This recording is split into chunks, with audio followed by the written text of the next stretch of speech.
नमस्कार, मी Tanaya. News अनकटच्या top 15 मध्ये आपले स्वागत. पाहूया देश विदेशातील काही महत्त्वाच्या घडामोडी.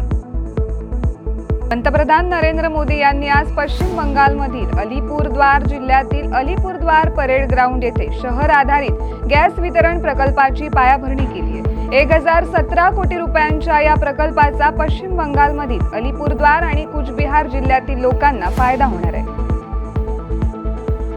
दहशतवादाविरुद्ध भारताची ठाम भूमिका आणि अतिरेकी कारवाया रोखण्यासाठी सतत सहकार्याची अपेक्षा करण्यासाठी शिष्टमंडळानं सौदी अरेबियाचे परराष्ट्र राज्यमंत्री अदेल अल जुबैर यांची भेट घेतली आहे. भारतीय प्रतिनिधींनी यावर भर दिलाय की कोणत्याही परिस्थितीत दहशतवादी कृत्यांचे समर्थन केले जाऊ शकत नाही आणि अशा कारवायांबाबत भारताचे शून्य सहिष्णुता धोरण अधोरेखित केले आहे.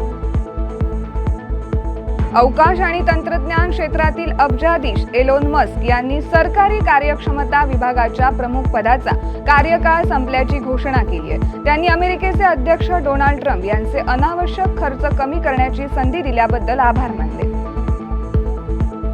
अमेरिकेचे अध्यक्ष डोनाल्ड ट्रम्प यांच्या प्रशासनानं म्हटलंय की ते अमेरिकेत शिक्षण घेणाऱ्या चीनी विद्यार्थ्यांचे व्हिसा आक्रमकपणे रद्द करतील. परराष्ट्र सचिव मार्को रुबियो यांनी एका निवेदनात म्हटलंय की या निर्णयात चीनी कम्युनिस्ट पक्षाशी संबंध असलेल्या किंवा महत्त्वाच्या क्षेत्रात शिक्षण घेणाऱ्यांचा समावेश असेल. अमेरिकेने अमेरिकन नागरिकांना सेन्सॉरशिप देण्याचा आरोप असलेल्या परदेशी अधिकाऱ्यांना लक्ष्य करून नवीन व्हिसा निर्बंध जाहीर केलेत. अमेरिकेचे परराष्ट्र मंत्री मार्को रुबियो यांनी या उपाययोजनांचं अनावरण केले आणि सांगितले की अमेरिकन नागरिकांना त्यांच्या अभिव्यक्त स्वातंत्र्याचा वापर केल्याबद्दल परदेशी अधिकाऱ्यांनी दंड ठोठावलाय, छळ केलाय आणि शुल्कही आकारले.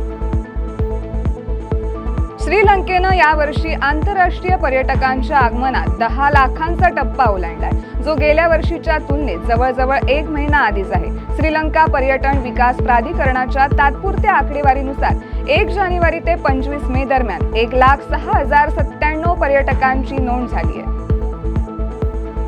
भारतीय हवाई दलाचे प्रमुख air chief marshal Amarpreet Singh यांनी भारताच्या युद्धात मोठ्या प्रमाणात नवीन तंत्रज्ञानाचा वापर होत असल्याचे अधोरेखित केले. नवी दिल्ली येथे झालेल्या CII शिखर परिषदेला संबोधित करताना IAF प्रमुखांनी म्हटले की ऑपरेशन सिंदूरने भारत कुठे जातोय आणि भविष्यात त्याला काय आवश्यक आहे याची स्पष्ट कल्पना दिली आहे. 11व्या आंतरराष्ट्रीय योग दिनाच्या उत्सवापूर्वी नवी दिल्ली येथे आंतर मंत्रालयीन समितीची बैठक आयोजित करण्यात आली होती, ज्यामध्ये 2025च्या आंतरराष्ट्रीय योग दिनाच्या तयारीवर चर्चा करण्यात आली आहे आणि त्याची रणनीती आखण्यात आली आहे. CEPAच्या पाठिंब्यानं भारताने इंडेक्स दुबई 2025 मध्ये 55 कंपन्यांचं प्रदर्शन केलंय, ज्यात प्रदेशाच्या वाढत्या इंटिरियर डिझाईन बाजारपेठेत प्रवेश करण्यासाठी कापड आणि हस्तकला यावर प्रकाश टाकण्यात आलाय. 21व्या शतकासाठी भारत अमेरिका कॉम्पॅक्ट यावरील आंतर एजन्सी चर्चेसाठी परराष्ट्र सचिव विक्रम मिश्री यांनी भारतीय शिष्टमंडळाचं नेतृत्व केले. वॉशिंग्टन मधील व्हाईट हाऊसमध्ये झालेल्या चर्चेत ट्रस्ट उपक्रमाची अंमलबजावणी, संरक्षण आणि ऊर्जा क्षेत्रात सहकार्य पुढे नेणे आणि इतर उपक्रमांना बळकटी देणे यावर लक्ष केंद्रित केलं गेलं. संरक्षण मंत्री राजनाथ सिंह यांनी म्हटलंय की मेक इन इंडिया हा राष्ट्रीय सुरक्षेचा एक आवश्यक घटक आहे आणि ऑपरेशन सिंदूर दरम्यान दहशतवादाविरुद्ध भारताच्या प्रभावी कारवाईत त्यानं महत्त्वाची भूमिका बजावली आहे. नवी दिल्ली येथे CII वार्षिक व्यवसाय शिखर परिषदेला संबोधित करताना सिंह म्हणालेत की भारताने दहशतवादाविरुद्धची आपली रणनीती आणि प्रतिसाद दोन्ही पुन्हा डिझाईन आणि पुनर्परिभाषित केलंय. माले येथील मालदीव एक्स्पो 2025 मध्ये पारंपरिक हस्तकला आणि स्वदेशी उत्पादनांचा भारतातील समृद्ध संग्रह जगाचे लक्ष वेधून घेत आहे.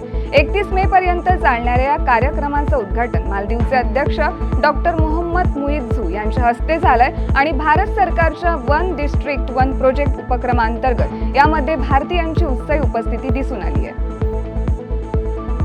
केंद्रीय अर्थमंत्री निर्मला सीतारामन यांनी काल नवी दिल्ली येथे सार्वजनिक क्षेत्रातील सामान्य विमा कंपन्या PSGICची आढावा बैठक घेतली. बैठकीत त्यांनी प्रीमियम संकलन, विमा प्रवेश आणि घनता आणि खर्चित दाव्यांचे प्रमाण यांसह प्रमुख कामगिरी निर्देशकांचा आढावा घेतलाय. सात्विक साईराज रंकीरेड्डी आणि चिराग शेट्टी यांच्या भारतीय पुरुष दुहेरी संघानं सिंगापूर ओपन बॅडमिंटन स्पर्धेच्या उपांत्यपूर्व फेरीत प्रवेश केलाय. भारतीय जोडीनं 7व्या मानांकित इंडोनेशियन जोडी सबर कार्यमान गुटामा आणि मोहरेजा पहलेवी इस्पहानी पराभव केलाय. आता पुढील फेरीत त्यांचा सामना दुसऱ्या क्रमांकाच्या मलेशियन जोडी गोहसे फेई आणि नूर इझ्झुहीन यांच्याशी होईल. टेनिसमध्ये भारताच्या युकी भांबरी आणि त्याचा अमेरिकन जोडीदार रॉबर्ट गॅलोवे यांनी पॅरिसमध्ये झालेल्या फ्रेंच ओपन पुरुष दुहेरीच्या पहिल्या फेरीत संघर्षपूर्वक विजय मिळवलाय. आणि या बातमीसह वेळ झाली आहे टॉप 15 मध्ये. इथेच थांबायची. तोपर्यंत पाहत राहा न्यूज अनकट्स.